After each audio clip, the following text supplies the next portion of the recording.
Renard.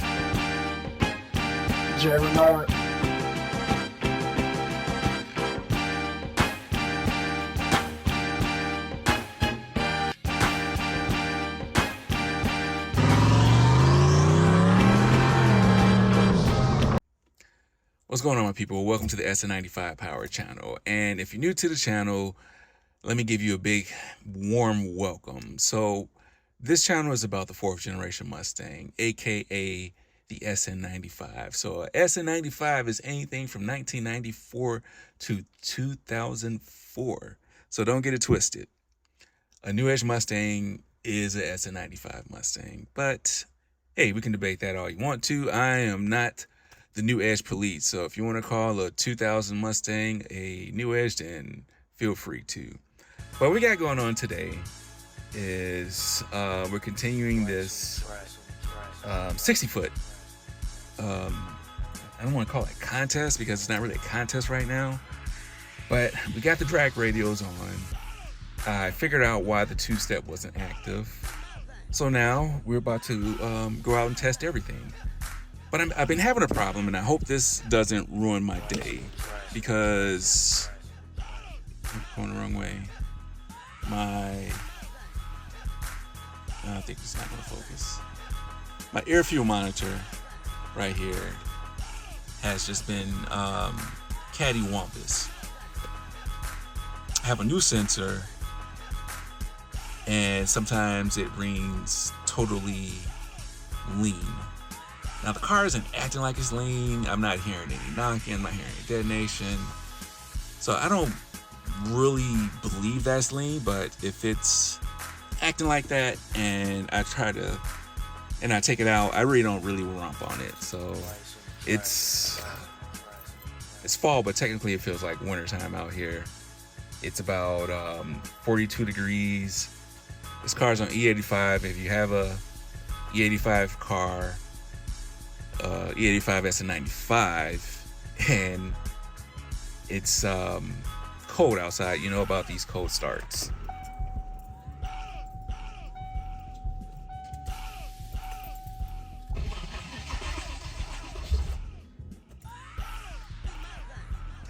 These things can be finicky, to say the least, starting cold.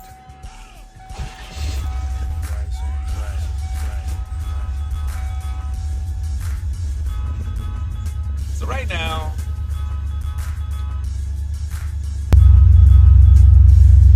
cold starts in your tune is going to throw more fuel, so it's always going to read very rich on a cold start. But for whatever reason, like I said, a minute or two into the car running, it just goes full lean. So I'm going to recheck all my V-band clamps around that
good. I think we're good to get the car out. So I didn't show this in another video, but I do have the drag radio on the back, wheels in the front, and we have our little draggy thing. We'll get that going today. Like I said, it's pretty cold out here. I'm getting to really the time of the season where it's going to get real sketchy sending this car. So I'm going to try to hopefully send this car as much as possible within the next couple of weeks. So I'm going to let this car warm up. I'm going to do a couple more things and make sure all my batteries are charged up, make sure my computer's charged up, and we'll head out. All right, so it seems like I have 9,000 freaking cameras in this damn car. I got the dragy hooked up. I haven't really messed around with it, so I'm sure I don't have it set up correctly. It's a little warm out here. So I'm gonna try this first hit with the boost controller off. And it'd be pretty cool to see the difference of the performance of the boost controller as opposed to the boost controller being on as the boost controller being off. I really don't think I have this suspension dialed in for this setup. I like to call these tires the gummy bear tires. They're so soft.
But she hooked. That was the most important thing right there.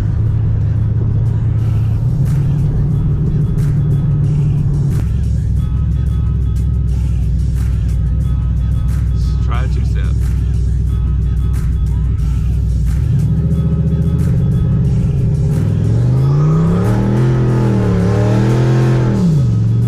She's spinning tires too much.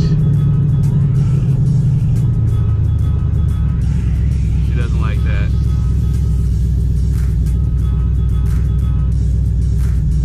Let's just flash it.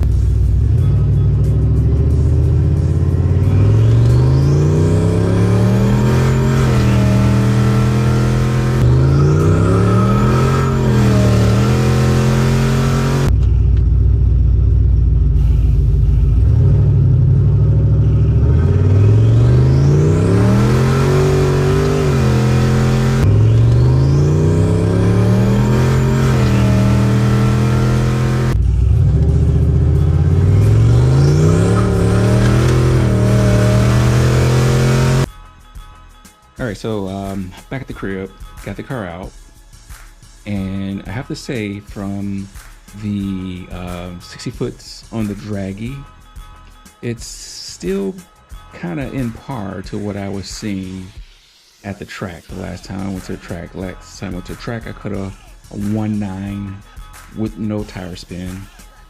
It hooked pretty good at the track.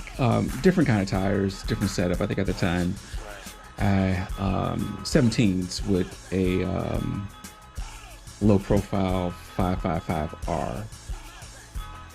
Here I have 275 60 15s. Same tire, still a 555R, but just a different tire diameter.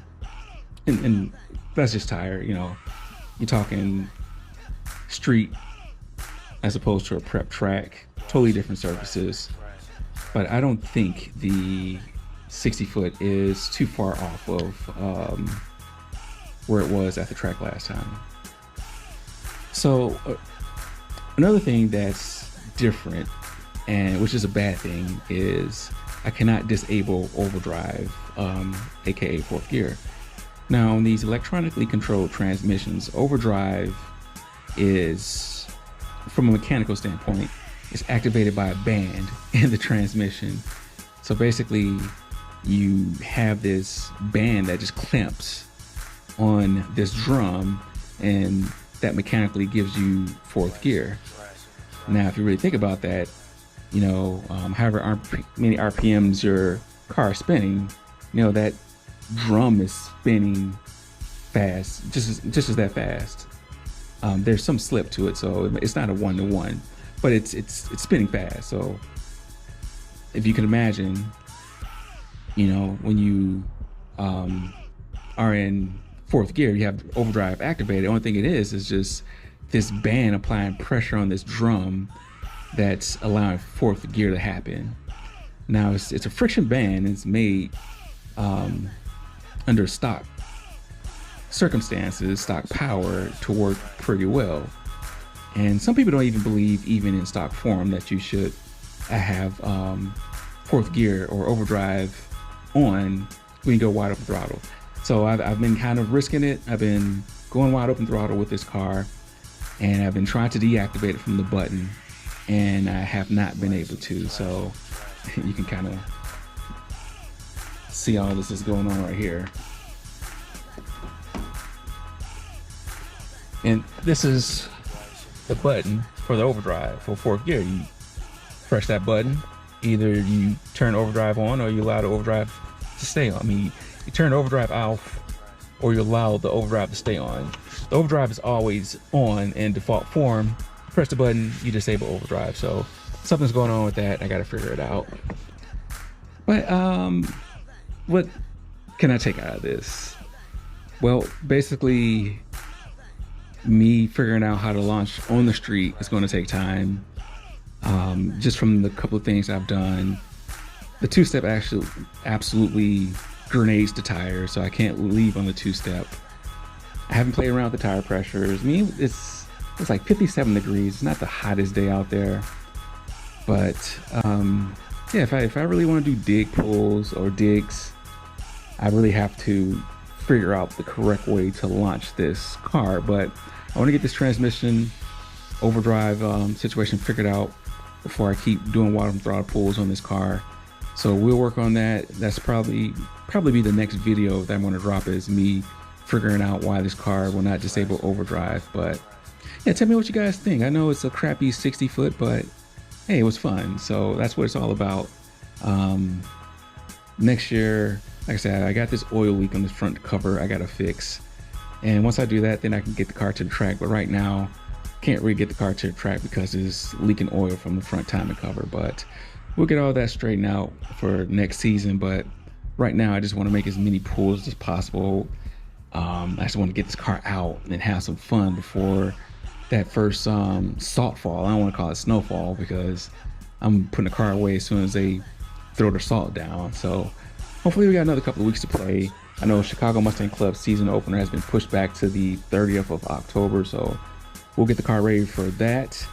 And that'll probably be the last thing I'll do with this car. So go ahead and hit the bell notification to get updates, because we're going to try to get this car out as much as possible. A lot of these videos, until I put this car up, is going to be kind of like some point of view videos, me just out driving a car, just beating up on it. So it's all fun stuff. So I hope y'all hang around for it.